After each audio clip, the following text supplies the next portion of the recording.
Louvado seja Deus por mais um dia que Ele nos acrescenta, por mais um momento em que podemos refletir na palavra de Deus, que é soberana e santa. Palavra esta que deve levar você e eu ao crescimento espiritual e ao nosso crescimento em relacionamento com o nosso próximo. Nós hoje vamos meditar em um livro do Novo Testamento. O Novo Testamento é composto de 27 livros e dentre eles nós temos a segunda carta de João, que é reconhecido como um livro, e ele é composto de 13 versículos. Se você tiver com a Bíblia visual com infográfico, esta carta apresenta a seguinte divisão: saudação, que são os versos de 1 a 3, depois verdade, amor e erro, que vai do verso 4 ao verso 11, e palavras finais, que são os versos 12 e 13. Já se a Bíblia que você estiver com ela for a Bíblia de estudo de Genebra, você vai contemplar que o mesmo livro ele é dividido assim: prefácio e saudação, versos de 1 a 3, o amor fraternal, versos de 4 a 6, os falsos ensinadores e como tratá-los, versos de 7 a 11, e informações finais e saudações, versos 12 e 13.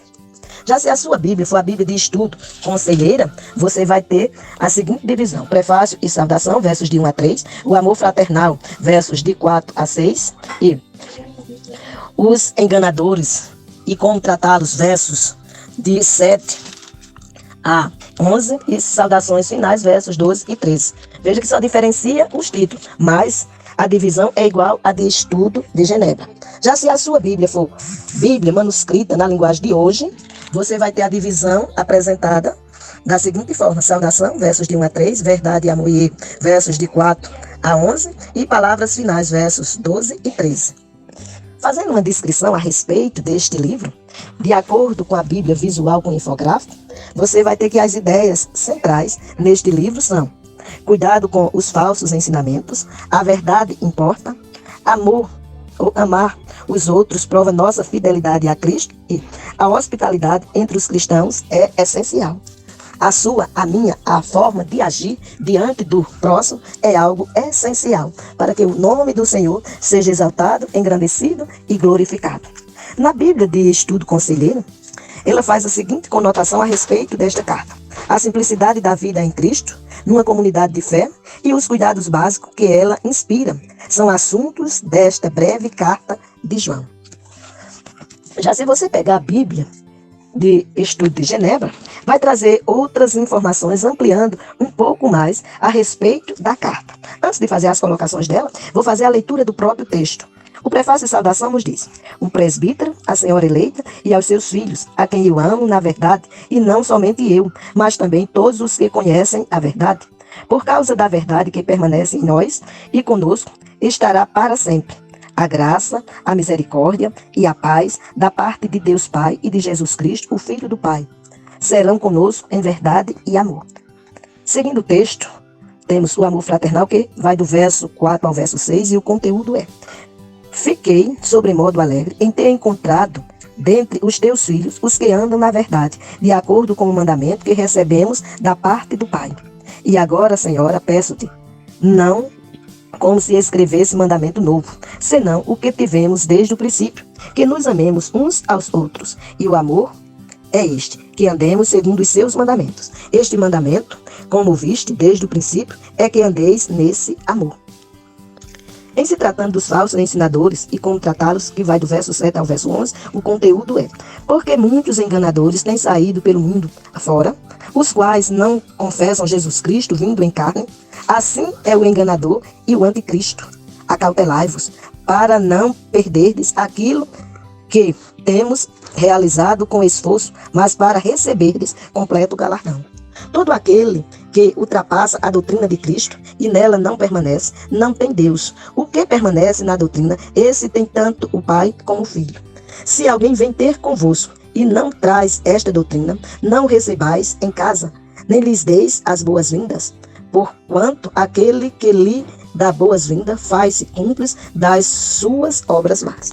E fecha o livro com as informações finais e saudações, dizendo: ainda tinha muitas coisas que vos escrever. Não quis fazê-lo com papel e tinta, pois espero e ter convosco, e conversaremos de viva voz, para que a nossa alegria seja completa. Os filhos da tua irmã eleita te saudam.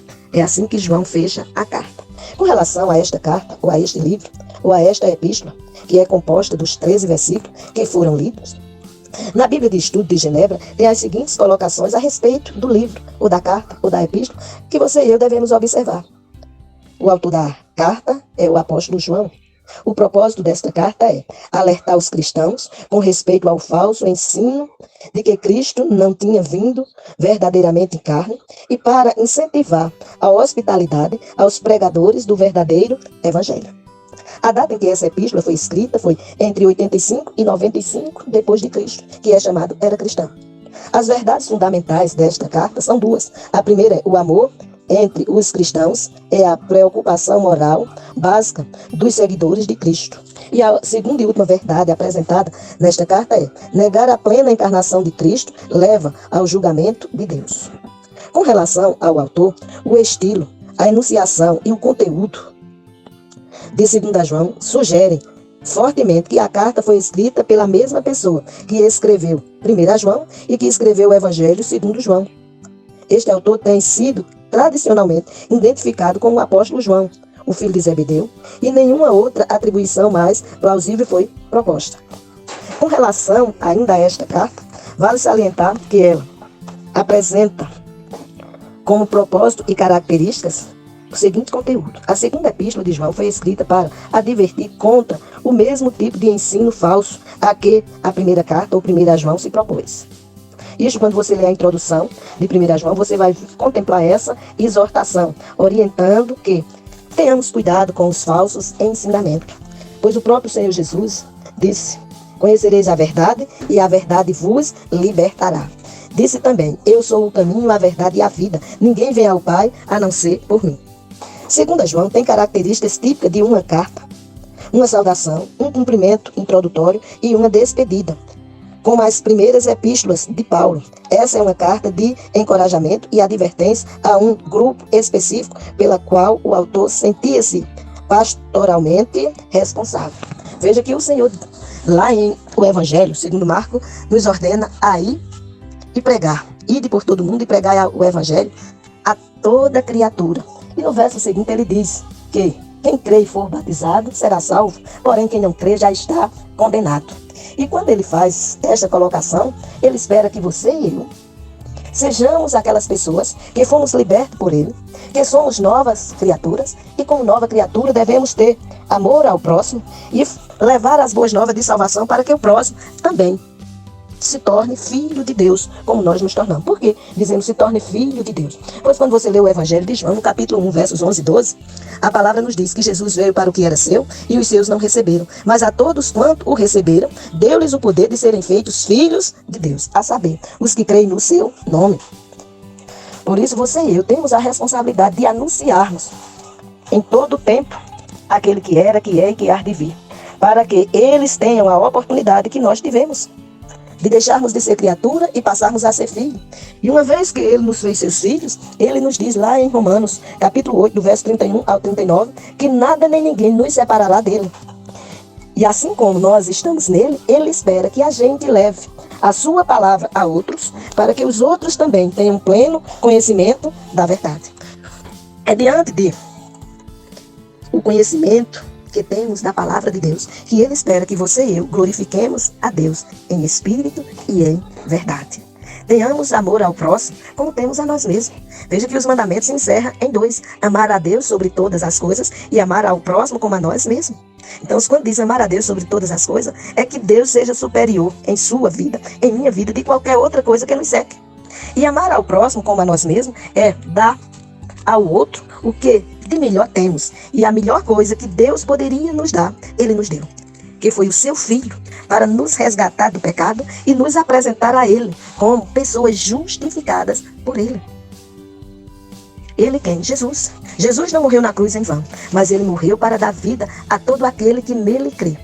Veja que em Hebreus, capítulo 11, verso 6, a palavra nos diz que nós, para nos aproximarmos de Deus, isso se dá por fé.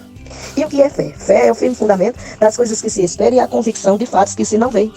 Você e eu não vimos Jesus ser crucificado, mas eu creio que ele foi crucificado e ressuscitou ao terceiro dia para dar vida a todo aquele que nele crê. Pois no Evangelho segundo João, capítulo 3, verso 16, a palavra nos diz: porque Deus amou ao mundo de tal maneira que deu seu Filho unigênito, para todo aquele que nele crê não pereça, mas tenha a vida eterna. Na segunda carta de João, ele está enfatizando a importância do amor que deve ser vivido por nós, aqueles que confessamos que fomos lavados no sangue do Cordeiro.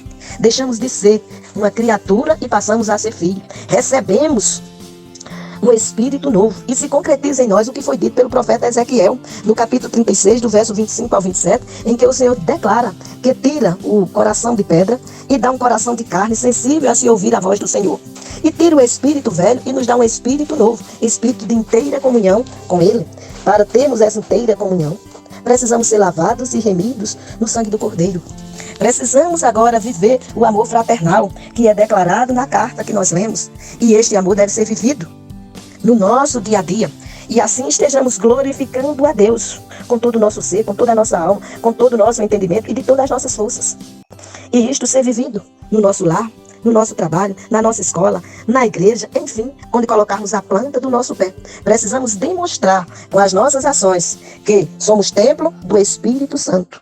Pois o apóstolo Paulo nos diz em 1 Coríntios 6,19, não sabeis vós que sois templo do Espírito Santo? E como templo do Espírito Santo, nós precisamos viver o que a palavra nos ensina, para que o mundo veja em nós Cristo, a esperança da glória. Eu preciso ler a palavra. Preciso meditar nela, como é dito no Salmo 1, verso 2, que eu preciso meditar nela de dia e de noite. Preciso vivenciar a palavra, como é dito lá em Jeremias, capítulo 1, versos 11 e 12. O Senhor faz uma indagação a Jeremias: que vês tu, Jeremias? E ele responde: vejo uma vara de amendoeira. E o Senhor diz a ele: viste bem, porque eu velo em cumprir a minha palavra. Medite na palavra de Deus todos os dias e com certeza você vai andar na presença de Deus como convém aos que são lavados e remidos no sangue do Cordeiro. E você vai ter o prazer de andar bem com todos que estão em tua volta, seja teus pais, seja teu esposo, seja tua esposa, seja teus filhos, seja qualquer um dos teus parentes, mas também seja qualquer pessoa que esteja espalhada na face da terra. Você vai ter o prazer de viver bem com ele, isto para a glória de Deus e a alegria do teu coração. Que Deus te abençoe e faça resplandecer sobre ti a luz do seu rosto e que você possa viver o que ensina a palavra de Deus, para que o nome do Senhor seja glorificado em tua vida. Quando o apóstolo João escreve o livro e chama a atenção ao presbítero e à senhora eleita, ou seja, a igreja do Senhor, ele chama a atenção para que se medite em como se está vivendo a palavra de Deus, em termos cuidado com os falsos ensinadores, para que não nos desviemos da verdade, mas que a preservemos em nosso coração e venhamos a viver no nosso dia a dia, para a glória de Deus e para a alegria nossa. Que Deus nos abençoe. Em Cristo Jesus, o Senhor. Amém.